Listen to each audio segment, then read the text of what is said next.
Death at Rottingdean, Chapter 22. The last of the Rottingdean smugglers was probably Trunky Thomas, who was the uncrowned king of the Gap at the turn of the century, as he was the proprietor of Rottingdean's 4 bathing machines, as well as being the owner of several fishing boats. Henry Blyth, Smuggler's Village, The Story of Rottingdean. "So," said Mr. Lansdowne crisply, "it is decided. You'll carry the third lantern and work with me to see that everything falls out according to our plan?" Trunky Thomas folded his hands over his belly and sat back in his wooden chair, regarding the village chemist, whom he did not like, and certainly did not trust, with suspicion. In fact, truth be known, Trunky had got to where he was in life by suspecting everyone and not trusting anyone. He and Foxy Smith had been alike in that much, at least. But he had to admit that Lansdowne had brought him a clever idea, and that with the proper direction and under the proper leadership, it could work to everyone's advantage, including his own. "Right then," he growled. "Tell Harry I'll do it." He narrowed his eyes. "That if you cross me in this, John, I'll have you." "I won't cross you, Trunky," the stoop-shouldered chemist said emphatically. "I speak for the village when I say you're our man. We're tired of Harry shilly-shallying his caution this and caution that. We're counting on you to keep us moving forward." He stuck out his thin hand. "'Tis a bargain, then." "A bargain," Trunky said, and shook it. "Good. I'll go back and tell Harry that we agree to be his 2 signal men." They shook hands. The chemist took his leave, and Trunky settled his bulk on his chair and put his boots on the square deal table that served as his desk, looking out the window to the ocean. The sky was cloudless, and a brisk wind blew in from the south, ruffling the channel. If this weather held until tomorrow night, they should be all right, and after that it would be a clear sailing. Trunky smiled to himself, clasped his hands behind his head, and tilted his chair on its back legs. If he were judged by what he has thought to own, he was not the most prosperous man in Rottingdean. 3 small fishing boats, 2 skiffs, 4 bathing machines, and a broken-down old pony to turn the capstan that hauled them up and down the beach. This frame shack perched at the edge of the cliff, that dilapidated cottage on Whitehaven Road where he lived, not much by most accounts to show for a lifetime of hard work. Which was exactly the way Trunky liked it. He didn't want anyone to know that he was a rich man. Houses in New Haven, a valuable acreage on the outskirts of Brighton, notes in a bank vault, a cache of sovereigns hidden in a wall. These secret holdings were the fruits of his years of diligent effort as a one-man free trade entrepreneur. He had been smuggling long before the investors had appeared and seduced the village with an offer they couldn't have refused.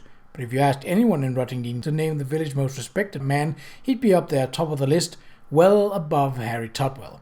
Trunky's lips curled at the thought of Totwell. He had warned Foxy Smith that the man was a bandy-legged little coward, not to be trusted to manage the landward side of the operation. It was too bad that the captain hadn't listened to reason and gotten rid of the troublemaker long ago. If he had, he might be. Trunky's thoughts were interrupted by a tentative knock at the shack door. He raised his head and tipped his curly-brimmed bowler back with a grimy thumb. "Who's knocking?" he called gruffly. "Jack Woodhouse," came a reply.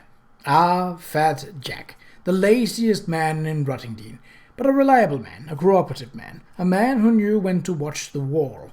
Trunky raised his voice. "Come in, Fat Jack, and mind the door that the wind don't take it off."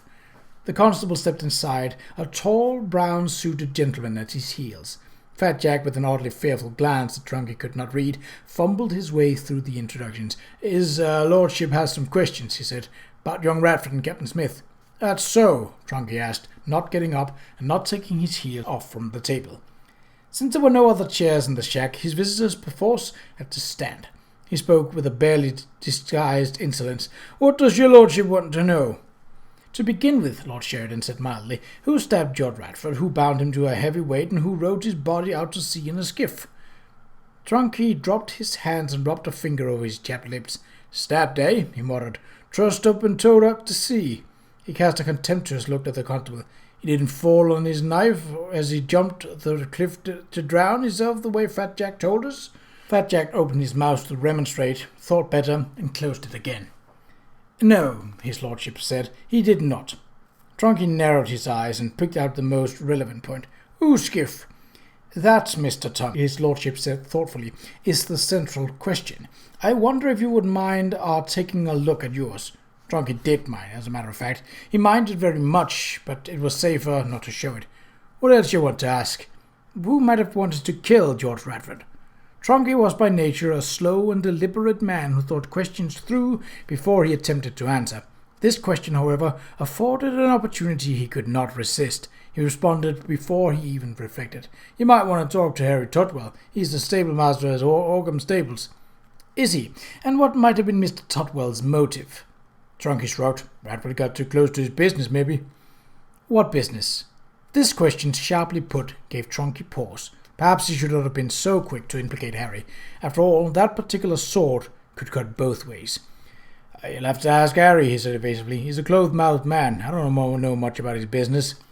Let's go on, then, Lord Sheridan said. What do you know about the murder of Captain Smith? Trunky's eyes narrowed. They were now treading more dangerous ground. I know what I heard, he said cautiously. Then you did not see the body? Trunky said nothing. His lordship reached into his pocket and took out a green pasteboard ticket. This was found beside the body, Mr. Thomas. It is similar, is it not, to those used to enter your bathing machines? Fat Jack, looking on, coughed anxiously. Bugger the ticket. Trunky started to speak, started again. Lots of people use the bathing machines, he said finally. After people in Rottingdean's got tickets. His lordship held it up. With the stub still attached? Trunky swallowed. He must have dropped the ticket when he pulled out his handkerchief to mop his forehead. But that didn't mean anything anyway. He had come straight from the old windmill to the Black Horse with an announcement of Fox's murder. Half the town knew he'd been there.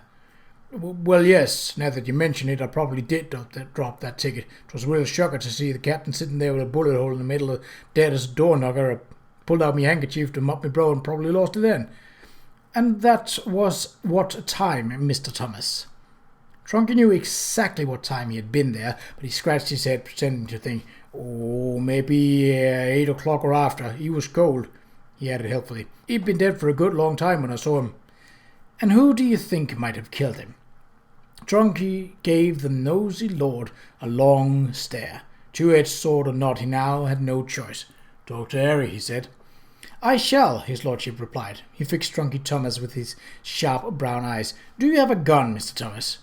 Trunky's throat closed over his quick denial, and it was a good thing too. Too many people, including Fat Jack, standing there with his eyes bulging out, and Harry Tutwell, who would be glad enough to incriminate him, had seen his gun. I do, he said at last. No law against having a gun. A man with property needs a gun to defend himself. Lord Sheridan glanced around the shack as if to question Trunky's claim to property, but said only, I should like to see it, please.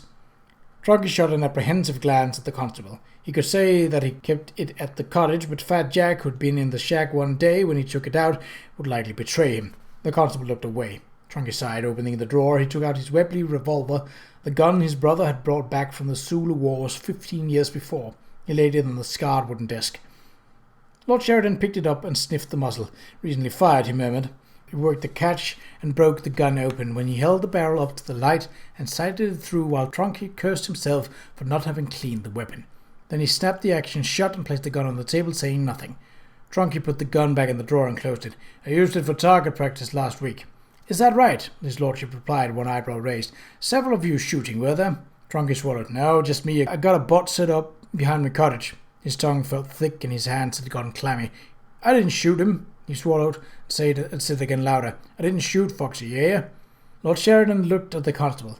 Please see that Mr. Thomas does not leave the village before the coroner's inquest, Constable Woodhouse. I am likely to have other questions for him after I have talked to Mr. Tutwell. Fat Jack cast a miserable glance at Trunky. Yes, sir, he said. His face was slick with sweat, as if he was suffering the pains of the grip. Whatever you say, my lord. His lordship looked back at Trunky, his expression flat and unrevealing. Now, shall we have a glance at those skiffs? The examination of the skiffs took the better part of half an hour, but if it yielded any evidence, Lord Sheridan said nothing to it, not to Trunky or the constable. When the two men had left, Trunky returned to his shack and resumed his accustomed posture, feet up, hands clasped behind his head, eyes searching the inscrutable ocean. But Trunky was not smiling, nor was he reflecting on his houses or land or banknotes or gold sovereigns. Rather, he was thinking with despair about the impending inquest and wondering how in God's name he was going to persuade the 12 men of the coroner's jury to believe his story.